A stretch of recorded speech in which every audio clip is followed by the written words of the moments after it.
Hey, it's Katrina McGee with Loving on Me TV's Monday Motivation.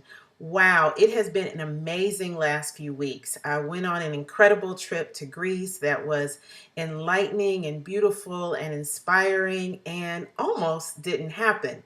You see, my friend Kimberly called me to invite me to go on the trip and said she was going with a meetup group. Now, I have to be honest, I'm really not a person who does things in packs. I don't hang out with a gaggle of women. I don't join a lot of clubs. I'm not a loner. I just, like a few intimate friends and doing things with people I know. So the concept of going on vacation with 60 plus people that I have never met in my entire life and going for almost 2 weeks was a little overwhelming at first. But hey, this is my year of trying new things, so I decided to go for it, and I am so glad I did. First of all, I met an incredible group of people who I would have never met in my entire life. I mean, it's likely we would not have met each other on the street because we come from different parts of the country. We do very different things. They don't, kind of work in my world. And it's just, we're not a part of the same circles. But as I met them and got to know them, I loved it. We had things in common. We had things that were different. They inspired me by what they do, and they challenged me to do things I would have never done on my own, like jump in the Mediterranean at a temperature that was not designed for human beings.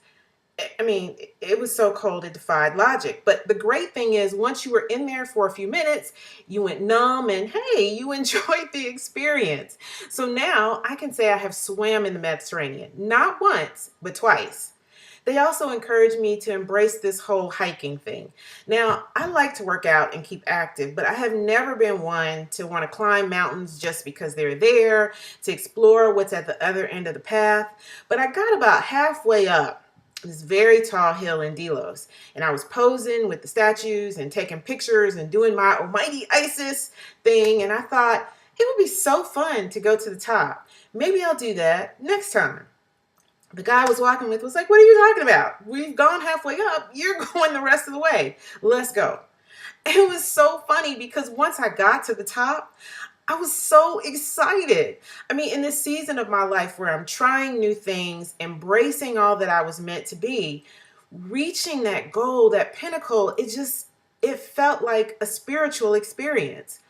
But the amazing thing is, I would have never done it on my own. I would have been content to go halfway up and then walk back down because, of course, I had not trained to walk to the top of the pinnacle. So it stretched me beyond what I probably would have thought was possible. And see, that's the great thing when you challenge yourself to let go of your comfort zone. You experience new things. You embrace things that you hadn't even thought was possible before. You experience adventure that is just around the corner, but you might have missed if you were on your own. So my challenge for you this week is to get to know another side of you, to step outside of your comfort zone that's confining you and try something you would have never imagined trying before. It could be something totally simple, like maybe having dinner on your own at a place you want to try, but none of your friends want to try. Or it could be joining a meetup group and doing something local. Or you can take a leap in the deep end like me. Join a meetup group, go on a trip of a lifetime that you've always wanted to go on and are tired of waiting for your friends to go with you. Whatever it is, just do it because the adventure of a lifetime is waiting for you if you get out of the confines of your comfort zone. Loving on me as I love you. Have a fantastic week. Bye.